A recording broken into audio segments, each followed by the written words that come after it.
What is Splatoon about? Well, you might be saying, it's about squids. And you would be right. It is about squids. But what if I told you there was a lot more to the story? And I'm not just talking about the insane space bear. Hi, I'm Squid Kid, and I'm kind of a literature nerd. I like analyzing themes and all sorts of other things when it comes to the way we tell stories. From books, to comics, to TV shows, to video games. The way we execute stories in all these different mediums is something that is very important to me and very interesting to me. Splatoon does something very intriguing consistently in that it likes to show you a world. It doesn't show you a game, it shows you a world, it puts you in a world, and it expects you to exist in that world as if you would exist in reality. Splatoon invites you to really put yourself in the shoes of an inkling. Essentially, it asks you to imagine yourself as an inkling or an octoling or whatever going into the space and hanging out and having fun, just generally being a child. You're supposed to live as an inkling does. You're supposed to care about your fashion, you're supposed to do turf wars, you're supposed to rank up, mess around with your locker, do whatever. And you might be sitting here saying, well, yeah, of course it does. That's the point of the game. Which, yes, it is the point of the game, but it's also a really good narrative tool. What I think is most overlooked by players who are just playing the game for the online aspect is the rich story and world building that Splatoon offers. Because despite the fact that this is the goofiest premise ever, it is one of the darkest games Nintendo has ever produced. This is not my special interest talking. In my opinion, Splatoon executes its main themes perfectly. If you've been playing the game for a while and you were around for the release of Splatoon 2's Octo expansion, you'll probably remember how it felt. You went from a brightly colored playground, a world where the darkest thing that happened was Callie getting hypnoshaded, which was pretty dark but light in its delivery and portrayal, and now you're suddenly in an abandoned subway as an Octoling for the first time in the series. And while everything's still distinctly Splatoon, there's a sense of unease to it all. Something's not right. And you can feel it. Underneath that groovy 80s aesthetic and the funny music and the test chambers, in the sense of chill, there's something much, much darker. In the main area of the Octo expansion, Central Station, there's this sense of being trapped. You're on a platform, and you can see other platforms with hallways leading off, but you can't reach them. They're distantly separated by train tracks. If you haven't beaten the expansion, the only other thing on that platform with you, besides the train, is a telephone staring at you, with light beaming down from it like it's some kind of holy entity, even though you know very well it's not. If you've beaten the DLC, then the only thing there is the ruins of the blender that tried to kill you, and behind you is the locker, with memories of your past self, the player you were back in Splatoon 1. You're probably looking at me and you're saying, this is really pretentious. And before I go any deeper, I would like to preface that analyzing literature and works like this is going to seem pretentious and weird, and you'll probably sit here and think, it's not that deep. And my answer to that is, yes, it kind of is. When you're writing, you're going to write things that the reader won't consciously pick up on, but they might subconsciously pick up on. Story writers, set designers, and things like that, they do these things intentionally, even if you're only looking at certain things for just a second. But let's circle back from the Octo expansion for a second. Back from Splatoon 2 even. Let's go back to Splatoon 1. If you played Splatoon 1, do you remember how it felt? How small the world felt, how simple it was, how the Octarians were just the bad guys and you were the brave Agent 3 charging in. Do you remember how excited you were when you went to do a turf war match? How your inkling would celebrate and you would sit there and go, oh, that's cute. Do you remember that rebellious feeling you felt every time you would fight in the back alley, sniping someone with your charger and celebrating because you got so much better at aiming? Do you remember the ridiculously overpowered and broken specials? If you played Splatoon 2, do you remember how it felt before the Octo expansion? How it was more Splatoon, but something was definitely different now? Turf wars feel much more official, things seem more professionally set up. The square was smaller than the plaza, there seemed to be something brewing under the surface. Story mode had more of a sense of urgency to it. You weren't being guided by Cuttlefish or the Squid Sisters, you were being guided by just Marie, who took her time warming up to you, to say the least. Oh, and Sheldon was there too, but fuck him, right? That progression of something being lost between the first and the second game, it's something that a lot of fans comment on, and I'm not going to sit here and say that I know it was lost, because to this day I still am not quite sure, but something feels off between these two games. Octo expansion, though, makes it a lot clearer what happened, because Octo expansion takes the mask off. Let me relay to you, in non-Splatoon terms, what the Octo expansion is about. Imagine, you are a child from a society that was forced underground about 100 years ago and never quite recovered from that travesty. One day, you heard the song while your king was fighting a member of the enemy side, defending a power source that could potentially turn your entire society's life around. Since that day, you felt much different. You feel like the world has opened up to you. You feel like if you could just break out of this place you spent your entire life in, but now you understand is terrible and awful and miserable, you could do anything. Then one day you decide to make a break for it, and while you're wandering, trying to find a way out, trying to find a way away from everywhere else you've ever known, you run into them again. That person who tore apart your society's defenses so effortlessly, who fought your king and won, the person who brought you that song. They engage with you in combat, and before there's a clear winner, the floor falls out from under you, and you fall deep into a dark place you can't even recognize. Then all goes black, and you forget that. You forget everything I just told you. You forget all of your memories. You wake up, and the only other person around in this desolate, abandoned subway station is an old man who, well, I love cuttlefish, but dude, give the kid some space. Anyway, you wander for a while, and you find another subway station.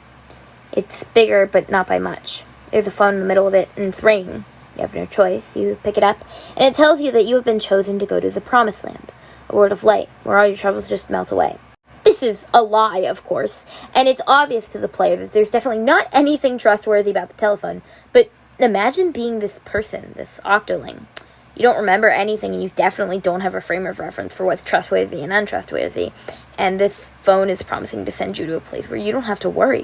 Your only recalled experience at this point is waking up in that abandoned subway station with this old man screaming in your face and wandering around for a while in this oppressive atmosphere. Yeah, you're gonna believe him. The phone tells you to collect things, which you find as you ride the subway, doing tests and slowly regaining bits and pieces of your memories. Lucky you. These memories are represented through mem cakes, little eraser-shaped figures, with little poems attached giving you insights into your player character's thoughts. Not all of these poems are silly, goofy, and lighthearted either. The two that strike me as the most as sad are the mem cakes of DJ Octavio and the Octoling. I'll read these to you very briefly, in case you need a refresher if you've played the games. For the Octoling, though parted by the ocean deep, my oldest friend, we meet again. I touch your face, you rouse from sleep. For Octavio, I leave without ceremony. Don't be too sore, I wanted more. My sincerest apology. Don't be too sore, I wanted more, my sincerest apology. Up until this point, the only other villain we've seen in the Splatoon universe, besides the salmon, I guess, at this point, was Octavio. The narrative was very simple. He was a bad guy. He was an evil, mean king. But here one of his own subjects, who you'd expect if he was this awful, terrible dictator, is apologizing for wanting to leave.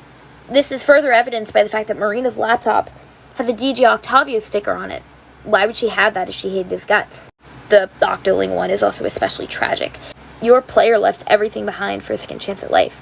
Their friends and family, everyone. Now they're stuck here in this metro where they're going through meaningless tests and gathering these strange objects, only goaded on by the promise of some magical land where everything will be okay.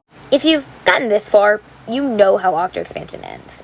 The Thangs create a blender, and you're blended up into paste. Or you would be, if Agent 3 didn't show up.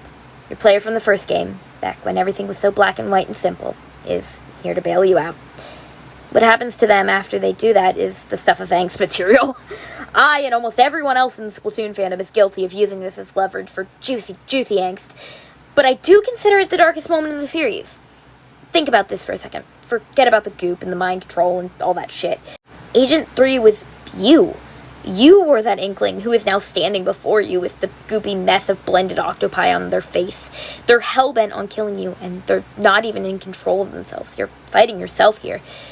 Your memories of Splatoon 1 are now twisted and corrupted. All the while, you can hear a warped and distorted version of Splatac playing in the background. What the fuck, Nintendo?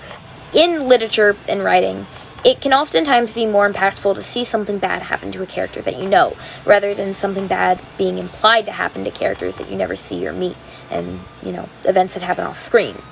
It's the difference between personal and impersonal. The fact that you were the 10,008th subject on the chopping block, and that others were before you was dark, but the fact that they went the extra mile to show that this messed up phone is willing to go so far as to control and brainwash a personification of your introduction to the series. I don't know about you guys, but that's what got me seething. It doesn't quite set in what Commander Charter does your first playthrough, at least not for me. It's when you linger and think about it that things start to set in, that you realize what the sanitized Octolings really are. You realize what the sanitized goop on Agent 3's face actually was. That you understand it a little bit on your first playthrough, but it doesn't really set in until later, right? Of course, I can't linger on the Octa expansion for this long and not talk about Commander Tartar himself. The thing is, I'd be beating a dead horse. I could go on and on about the Japanese translation of the game versus the English translation, but Rathicus has already made a really good video on that a while ago, and I can't say things better than they did. The link to that video is going to be in the description. I will say this one thing about Tartar, though, is that he represents so much more than just humanity being screwed up, and somehow screwing up the Octarians long after we died. Good job on that one, guys! Commander Tartar proves a point, and not the point he wanted to prove. With his defeat, Agent 8 goes to the surface. It's implied his main snapping point was when the Octarians and the Inklings got into a fight 100 years ago during the Great Turf War. He also, mocks them for being into fashion and turf wars and genuinely just being teenagers. Tartar, what? Either way, he seems hell-bent on his belief that these two people just can't get along, that no one can get along with each other. Agent 8 totally disproves that by going to Ingopolis and hopefully living a happy, peaceful life until Nintendo drags him back for the DLC of Splatoon 3. Now, here comes the crux of the video. Why we're here. My analysis of Splatoon's themes and what the series is fucking trying to say. Well, I think it's trying to say two things. One, we must move on from the mistakes of the past, and it's the grudges we hold on to that will affect the next generation. If we don't set things right in our lifetime, people are just going to inherit it. And two, you can't stop change. Each villain in Splatoon wants to hold on to something. As a very loose example, DJ Octavio. While most of his motives were prompted by trying to help his society, he still holds on to the grudges he built with Cuttlefish during the Great Turf War. He's angry about what happened in the past, and while he's totally justified, you can't argue that it doesn't cloud his judgment quite a bit. Commander Tartar couldn't accept that humanity was gone, so he spent all his time trying to find every single reason he could to hate the Inklings, going so far as to judge them for things humanity did, just in an attempt to justify his killing spree, his awful experiments. Mr. Grizz believed that things were unbalanced, that there was something inherently wrong with the universe because he couldn't recognize the world he was in. Instead of adapting, he broke and decided to terrorize innocent fish society, playing every faction to his whims and using innocent Inklings and Octolings who were too oblivious and young to know better to further his own goals, straining the relationships between the septalpods and the salmon to the point where it looks like war might break out. He also used Alterna for his own goals, defacing and warping that living memorial to humanity, twisting it for his own purposes, all the while saying that he was doing it for the mammals. Splatoon is a silly game about squids shooting ink at each other. But it's also about moving on, about accepting that things end and change, and how that's not always a bad thing. If you get caught up in what is lost, if you refuse to look at the world for what it is now, you'll only end up hurting those who live in the new world you found yourself in. In the words of a now hopefully dead space bear, moving forward is the future. But, obviously, this is just my interpretation. This is just what I saw and felt while I was playing the games, and I'm sure there are more themes and narrative points that I missed or just did not think to cover. The fun part about stories and works of fiction is that everybody takes away something different from it. Thank you everybody for watching the video. I'm out.